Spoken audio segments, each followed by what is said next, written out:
ግዙፉና አወዛጋቢው ቲክቶክን በዓለማችን ያበረከተችው ኮሙኒስት ቻይናም ቢሆን ዶዌን የተባለው የራሷ አገር በቀል ቲክቶክን መተግበሪያን ለሚጠቀሙ ዜጎቿን በተለያዩ እድሜያቸው ከ14 ዓመታት በታች የሆኑ ጨቅላ ህፃናት በየቀኑ ምን ያህል ሰዓት መጠቀም እንዳለባቸው የደነገገች ሲሆን እርሱም በቀን 40 ደቂቃ ብቻ ከጠዋቱ 6 AM እስከ ምሽትም 10 PM ባለው ጊዜ እነርሱም እድሜያቸው ከ18 ዓመታት በታች ለሆኑ የቲክቶክም ተጠቃሚዎች በወላጆቻቸው ስምምነትና ለትምህርት ተኮር ለሳይንስና ለታሪክ ለመልካም ማህበራዊ እሴቶች ፍጆታ ላይ ያተኮረ መሆኑን የቻይና ህግም ይደነግጋል። በቻይና ውስጥ የቲክቶክን ለመጠቀም በመረጃና በማስረጃም የተደገፉ እውነተኛ ማንነትና ስም ማቅረብ ግድም ይላል። እድሜያቸው ከ18 ዓመት በታች የሆናቸው ወጣቶች ቻይናውያን በቀን ከስማርትፎን ስክሪን ጋር የሚገናኙበት ጊዜ ከ2 ሰዓት ያልበለጠ እንደሆነ የአገሪቱ ህግም ይደነግጋል። በወጣት ዜጎቿ ላይ ከፍተኛ ቁጥጥር የምታደርገው አብዛኛው ጊዜ ወጣቶች ለትምህርት ትንሽ ጊዜ ለመዝናናት ጊዜ ያሳልፉ የምትለው ቻይና እንደ ፈረንጆቹ አቆጣጠር በ2016 የፈበረከችው አገረኛው ዶሊዮን ቲክቶክ በተጠቀሰው 3 ወራት ውስጥ በዓለማችን ላይ ከ189 ሚሊዮን በላይ ቪዲዮዎችን ማውረዱን ከነዚህ መካከልም 99.1 ያህሉ የቲክቶክ ዘመናዊ መሳሪያ በማነፍነፍ ያካሄደው እርምጃም ሲሆን 163.9 ሚሊዮን የሆኑ ቪዲዮዎችም የተወገዱት በሰው ሰራሽ አስተውሎት ወይም በእንግሊዝኛው አርቲፊሻል ኢንተለጀንሲ AI አማካኝነት መሆኑንም አስታውቋል። የወጡ የሚጋሩ መረጃዎች ሁሉም መጥፎች ናቸው ተብሎ በጅምላ መፈረጅም ባይቻልም የትኞቹ ለህዝባችን ለአብሮነታችን ለአገራችን ለመጪው ትውልድ ይጠቅማሉ ብሎ መጠየቅም ዛሬ ላይ ኋላ ቀር አመለካከት ይመስል ዘንድ ይህንን ሐሳብም የሚያጋሩ የሚያሰሙ ሰዎችም ብዙም ተመልካች ማጣታቸው በተቃራኒው መረን የቀቁ ከኢትዮጵያዊ ጨዋነትና ስነ ምግባር ያፈነገጡ መረጃዎችን የሚያጋሩ ግለሰቦችም ከፍተኛ ተመልካችም ደጎስ ያለ ገንዘብና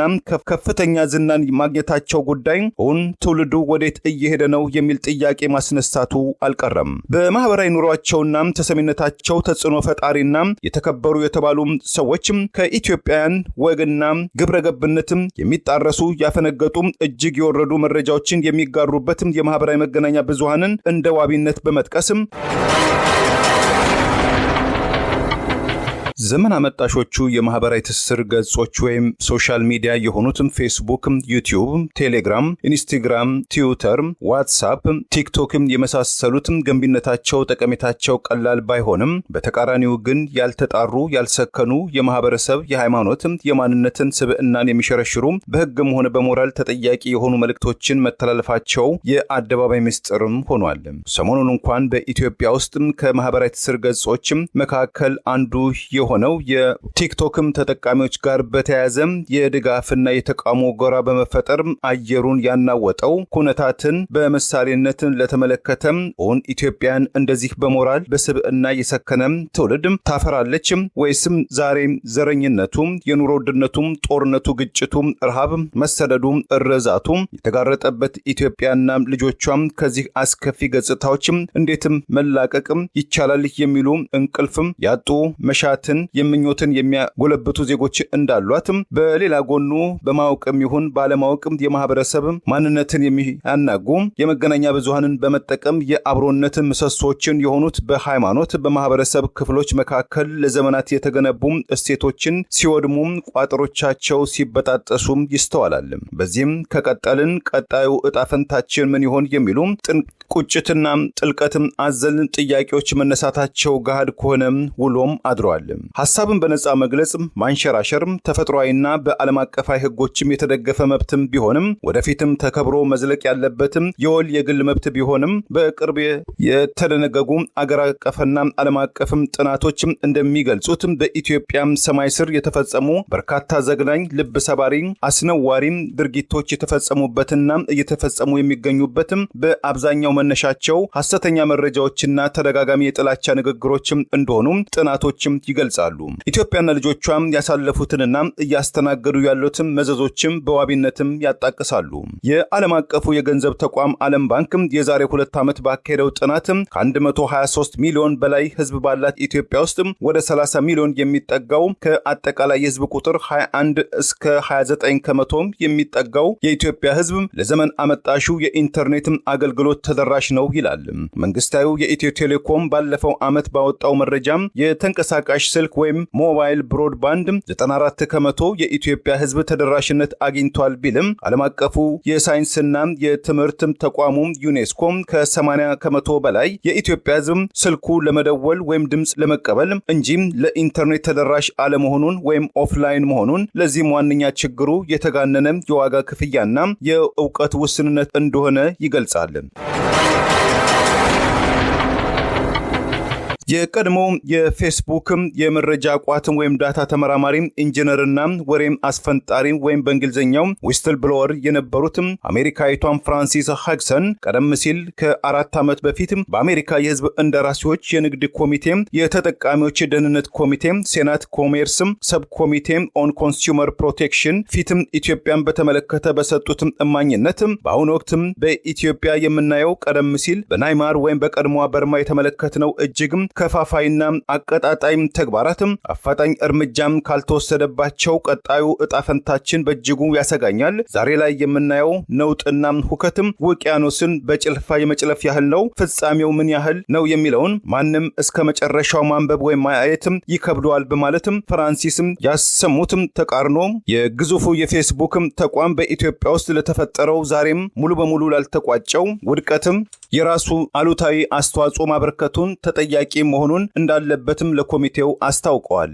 በደም አፋሳሹ የሰሜን ኢትዮጵያም ጦርነት በኢትዮጵያ ውስጥ የጥላቻና የአመጻም ተግባራትም እንዲፈጸም በማድረግም የአንድ ኢትዮጵያዊ ምሁር ህይወት በከንቱም እንዲጠፋም ከዚያም በተጨማሪ በአንድ ኢትዮጵያዊ የሰብአዊ መብትና በአንድ የኬንያም የሰብአዊ መብትም ተቋም ላይ ስር የሰደደ የጥላቻ ዘመቻም አስተላልፏል፣ ወንጀሉም እንዲፈጸም ፈቅዷል የሚል ክስ የቀረበበትም ግዙፉ የፌስቡክም ተቋም የምስራቅ አፍሪካ መንበሩ በሆነው በጎረቤት ኬንያ ውስጥ የ1.6 ቢሊዮን የአሜሪካን ዶላር ክስም ቀርቦበታል። ዛሬ ድረስም ጉዳዩ በፍርድ ቤትም እያከራከረ ይገኛል። ፌስቡክም በአማርኛ በኦሮምኛና በትግርኛ ቋንቋዎችም ተጠቃሚዎችም ዘንድ የተወሰኑ ማሻሻያዎችን እየሰጠ ወይም ማጣሪያዎችን እያደረገ እንደሆነ በወቅቱም ገልጿል። ዳታ ሪፖርታል እየተጠናቀቀ ባለው በዚሁም የፈረንጆቹ የ2025 የሩብ ወራት ላይ ባካሄደው ጥናት ወደ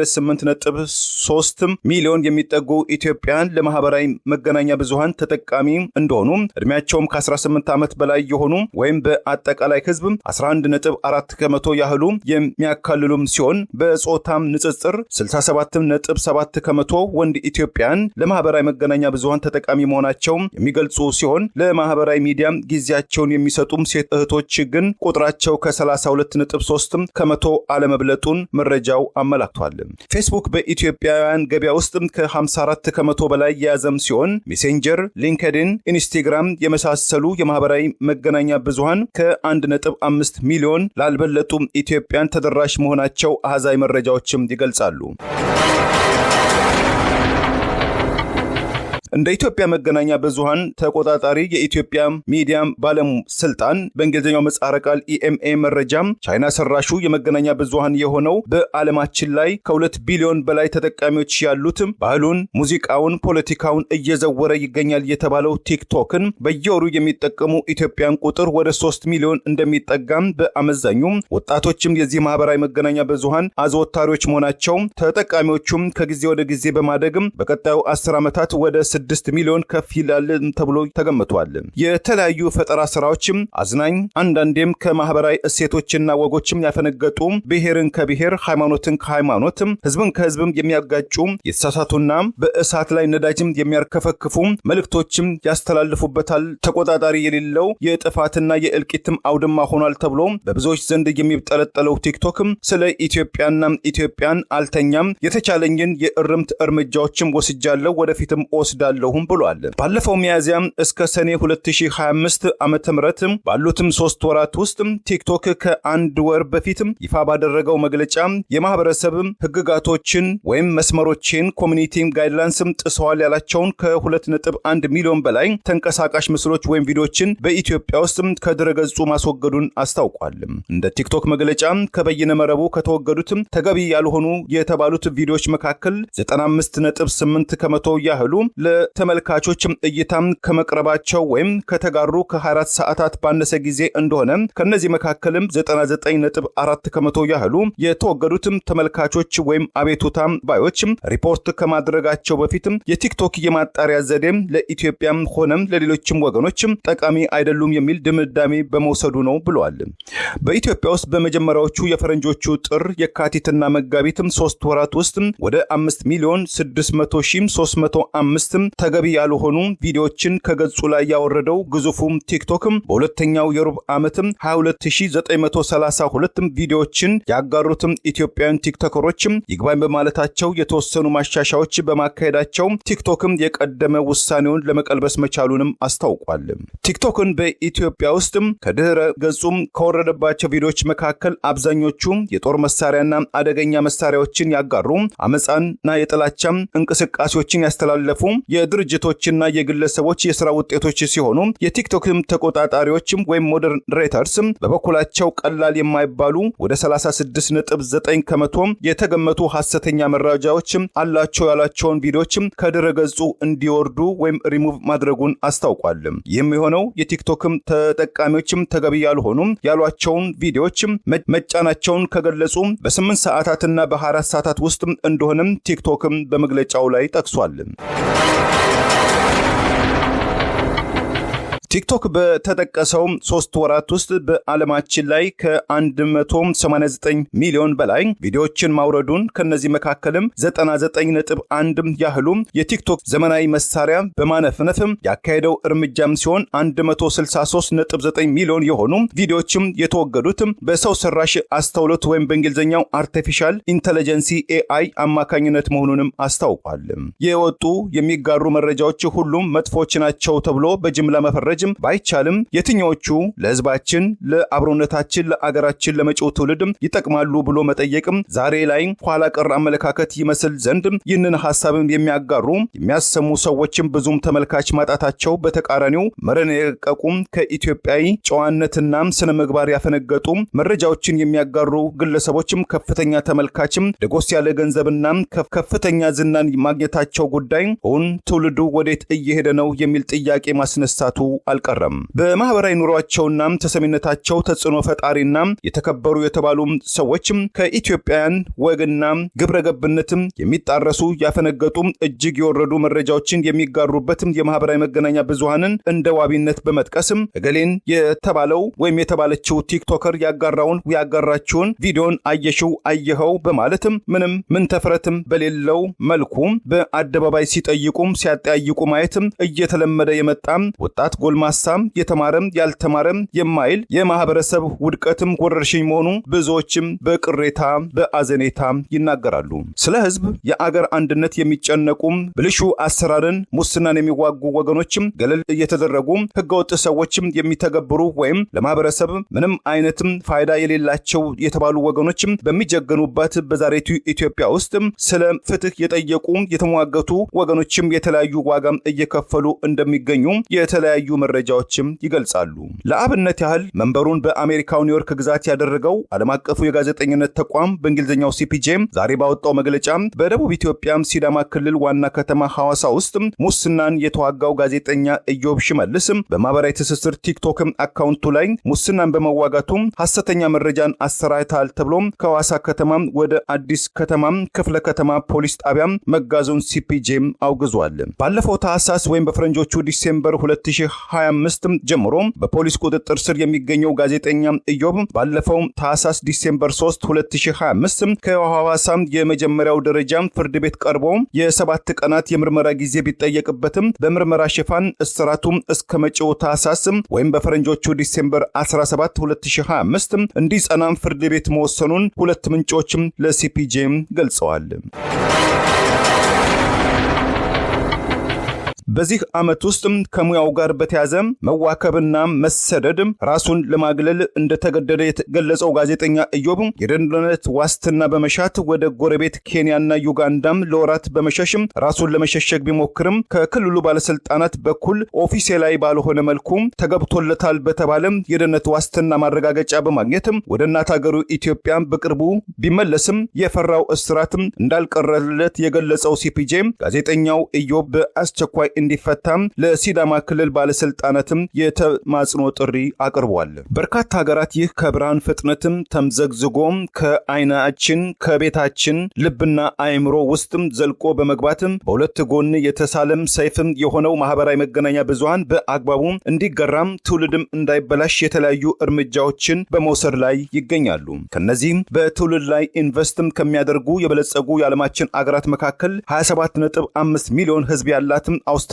ከዛሬ ሮብ ጀምሮ እድሜያቸው ከ16 ዓመታት በታች የሆኑ ልጆቿ እንደ ቲክቶክ፣ ፌስቡክ፣ ኢንስታግራም፣ ትዊተር፣ ዩቲዩብ፣ ስናፕቻት፣ ሬዲት፣ ኪክ፣ ትዊች፣ ትሬድስ የመሳሰሉ የማህበራዊ ትስስሮችን ባሉበትም አካባቢ ህፃናት ዝር እንዳይሉ በህግም ደንግጋለች። ይህንን ህግም የተላለፉም ኩባንያዎችም እስከ 49.5 ሚሊዮን የአሜሪካን ዶላር የገንዘብ ቅጣትም እንደሚጠበቅባቸው የአገሪቱ መንግስትም አስጠንቅቋል። ከትዊተር በስተቀር ሁሉም የማህበራዊ ትስስር ገጽ ባለቤቶችም እስካሁን ድረስም ለአውስትራሊያ ህግም ተገዢ እንደሆኑ አቋማቸውን የገለጹ ሲሆን በቢሊዮነሩ ኤለን መስክም የሚዘወረው እድሜያቸው ከ13 ዓመታት ለሆኑትም በሙሉ ክፍት የሆነው የአሜሪካው ትዊተር ኩባንያ ተመሳይ መንገድ ይከተላልም ተብሎ ይጠበቃል። የአውስትራሊያ ቺፍ ኦፍ ኤክስኪዩቲቭ እና የዕድሜ ማጣሪያም ተቋም ምክትል ኃላፊ የሆኑትም ኬረን ዶልቨን ለአቅመ መገናኛ ብዙሃን የደረሱ ያልደረሱ ወጣቶችን ዕድሜ ለማጣራትም መጠነ ሰፊ ዘመቻም እየተካሄደ እንደሚገኝ ያስታወቁ ሲሆን ዕድሜያቸውም ቀደም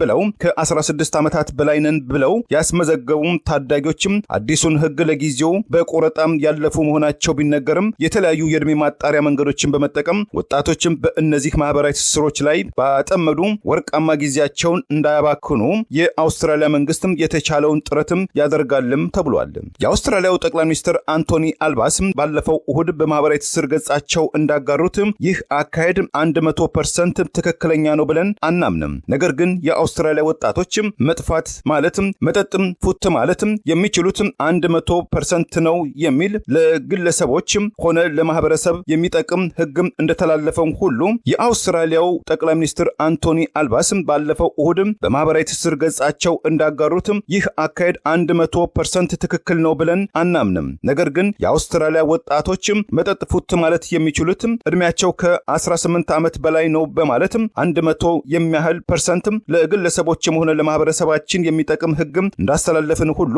ይህም የማህበራዊ ሚዲያ ላይ የተጣለው ማዕቀብ ለዜጎቻችን ደህንነትም ሲባል እንደሆነ 100% ማረጋገጥ እንወዳለን በማለትም የመንግስታቸውን አቋም አስታውቀዋል።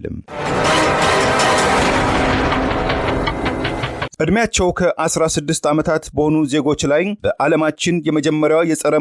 ማህበራዊ መገናኛ ብዙሃን ህግም ባወጣችው አውስትራሊያ የተመሰጹ እንደ ማሌዥያ፣ ዴንማርክ እና ኖርዌይ፣ እንግሊዝ የመሳሰሉ አገራትና የአውሮፓ ህብረት የራሳቸውን የሆነ ጠንቀቅም ያለም ቁጥጥር የታከለበት ህግን ለማውጣትም በዝግጅት ላይ መሆናቸውም ታውቋል። ግዙፉና አወዛጋቢው ቲክቶክን በዓለማችን ያበረከተችው ኮሙኒስት ቻይናም ቢሆን ዶዌን የተባለው የራሷ አገር በቀል ቲክቶክን መተግበሪያን ለሚጠቀሙ ዜጎቿን በተለያዩ እድሜያቸው ከ14 ዓመታት በታች የሆኑ ጨቅላ ህፃናት በየቀኑ ምን ያህል ሰዓት መጠቀም እንዳለባቸው የደነገገች ሲሆን እርሱም በቀን 40 ደቂቃ ብቻ ከጠዋቱ 6 AM እስከ ምሽትም 10 PM ባለው ጊዜ እነርሱም እድሜያቸው ከ18 ዓመታት በታች ለሆኑ የቲክቶክም ተጠቃሚዎች በወላጆቻቸው ስምምነትና ለትምህርት ተኮር ለሳይንስና ለታሪክ ለመልካም ማህበራዊ እሴቶች ፍጆታ ላይ ያተኮረ መሆኑን የቻይና ህግም ይደነግጋል። በቻይና ውስጥ የቲክቶክን ለመጠቀም በመረጃና በማስረጃም የተደገፉ እውነተኛ ማንነትና ስም ማቅረብም ግድም ይላል። እድሜያቸው ከ18 ዓመት በታች የሆናቸው ወጣቶችም ቻይናውያን በቀን ከስማርትፎን ስክሪን ጋር የሚገናኙበት ጊዜ ከ2 ሰዓት ያልበለጠ እንደሆነ የአገሪቱ ህግም ይደነግጋል። በወጣት ዜጎቿ ላይ ከፍተኛ ቁጥጥር የምታደርገው አብዛኛው ጊዜ ወጣቶች ለትምህርት ትንሽ ጊዜ ለመዝናናት ጊዜ ያሳልፉ የምትለው ቻይና እንደ ፈረንጆቹ አቆጣጠር አቆጣጠር በ2016 የፈበረከችው አገርኛው ዱሊዮን ከ2 ዓመት በኋላ እንደ ፈረንጆቹ አቆጣጠር በ2018 የዓለም ገበያውን የተቆጣጠረው ቲክቶክ በአሁኑ ወቅት ወደ 2 ቢሊዮን የሚደርሱ ወርሃዊ ተጠቃሚዎች ያሉትም ሲሆን ይህ አጫጭር፣ አነጋጋሪ፣ አዝናኝ ከማህበረሰብ እሴቶች ያፈነገጡ አንዳንዴም ሰዎች የራሳቸውን ህይወትም እንዲቀጥፉ የሚቀሰቅሱ መልእክቶችም የሚተላለፍበት ቲክቶክ በኢትዮጵያን ጨምሮ ራሳቸውን የጄኔሬሽን